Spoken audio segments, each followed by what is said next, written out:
প্রিয় সাংবাদিক বন্ধুরা, গতকাল আপনাদের সাথে আমরা কথা বলেছিলাম এবং সেখানে দেশবাসীর যে উদ্বেগ, উৎকণ্ঠা এবং কষ্টের কথা আমরা আলাপ করেছিলাম। আপনারাও তুলে ধরেছিলেন এবং আমরাও এই সাম্প্রতিক জ্বালানি সংকটের কারণে দেশবাসী যে কষ্ট স্বীকার করছেন, বিশেষ করে গৃহস্থালিতে আমাদের মা বোনেরা, ইন্ডাস্ট্রিজে আমাদের উদ্যোক্তারা কিংবা গণপরিবহনের কারণে সাধারণ মানুষ যে কষ্ট স্বীকার হচ্ছেন, সরকারের তরফ থেকে আমরা দুঃখ প্রকাশ করেছি এবং আমরা এই সংকট দ্রুততম সময়ের মধ্যে নিরসনের জন্য সরকারের তরফ থেকে যে উদ্যোগ রয়েছে সেটা আমরা আপনাদের কাছে স্পষ্ট করেছিলাম।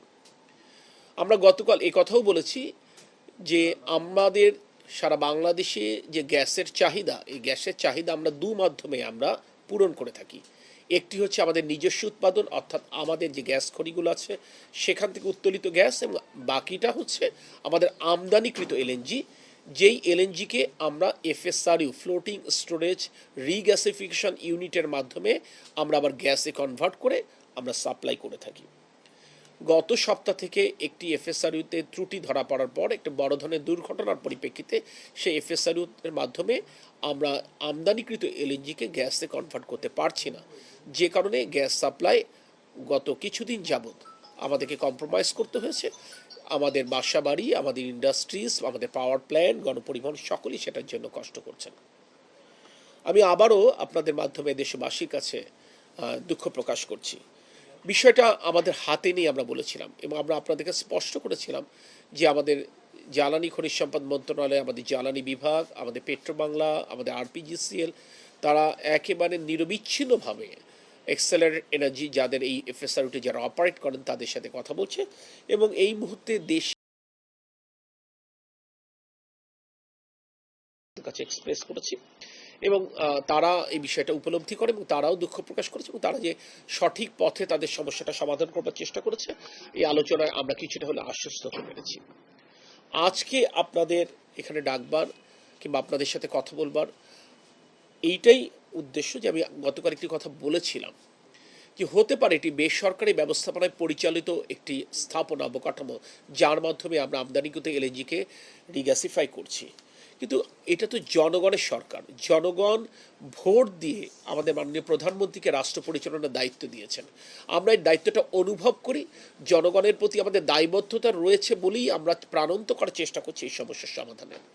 আমি আজ এই মুহূর্তে আমি আপনাদের মাধ্যমে সমগ্র দেশবাসীকে বলতে চাই, সমস্যার গুরুত্ব অনুভব করে মাননীয় প্রধানমন্ত্রী গতকাল মালয়েশিয়ার প্রধানমন্ত্রী মিস্টার আনোয়ার ইব্রাহিমকে একটি পত্র লেখেন, যেটি আজকে আমাদের মাননীয় শিক্ষা উপদেষ্টা ডক্টর মাহাদি আমিন তিনি মালয়েশিয়াতে হস্তান্তর করেছেন কুয়ালালামপুরে। এবং আজকে বাংলাদেশ সময় দুপুর 2টায় মাননীয় প্রধানমন্ত্রী তারেক রহমান মালয়েশিয়ার প্রধানমন্ত্রী জনাব আনোয়ার ইব্রাহিমের সাথে ফোনে কথা বলেছেন। বাংলাদেশের এই উদ্ভূত জ্বালানি সংকট মোকাবেলায় তার এবং তার দেশের সহযোগিতা কামনা করেছেন। জনাব আনোয়ার ইব্রাহিম মাননীয় প্রধানমন্ত্রীকে আশ্বস্ত করেছেন তার তরফ থেকে এবং তার দেশের তরফ থেকে এই সংকট নিরসনে যা কিছু করার সুযোগ রয়েছেন তিনি দ্রুততম সময়ের মধ্যে তার টিমের সাথে কথা বলবেন, সংশ্লিষ্ট মন্ত্রণালয়ের সাথে কথা বলে মাননীয় প্রধানমন্ত্রীকে অবহিত করবেন। এই বার্তাটি দেবার এই প্রয়োজনীয়তা আমি এই কারণে অনুভব করছি যে মানুষের এই সমস্যা, মানুষের এই কষ্টটা প্রতি মুহূর্তে আমাদেরকে কষ্ট দিচ্ছে এবং বাংলাদেশের মানুষের এই কষ্টে আমরাও সমব্যথী। আমরা ক্ষেত্র বিশেষে আমাদের কষ্ট আরও বেশি, কারণ জনগণ আসলে আমাদেরকে দায়িত্ব দিয়েছে তাদের কষ্ট নিরসনের জন্য। সে তো আমরা যেমন বিদ্যুৎ জ্বালানি খনিজ সম্পদ মন্ত্রণালয় যেমন আমরা দিন রাত কাজ করছি, আমাদের জ্বালানি বিভাগের অন্যান্য সংগঠন পেট্রোবাংলা, আরপিজিসিএল যেমন দিন রাত কাজ করছেন, মাননীয় প্রধানমন্ত্রী জনাব তারেক রহমানও প্রতি মুহূর্তে ঘটনা সম্পর্কে আমাদের সাথে যোগাযোগ রাখছেন এবং তার তরফ থেকে, তার পক্ষ থেকে যদি কিছু করবার থাকে সেই ব্যাপারে চেষ্টা করছেন এবং তারই অংশ হিসেবে তিনি গতকাল এবং আজ মালয়েশিয়ান সরকারের সাথে তিনি কথা বলেছেন এবং আজকে দুপুর 2টায় তিনি মালয়েশিয়ান প্রধানমন্ত্রীর সাথে কথা বলেছেন।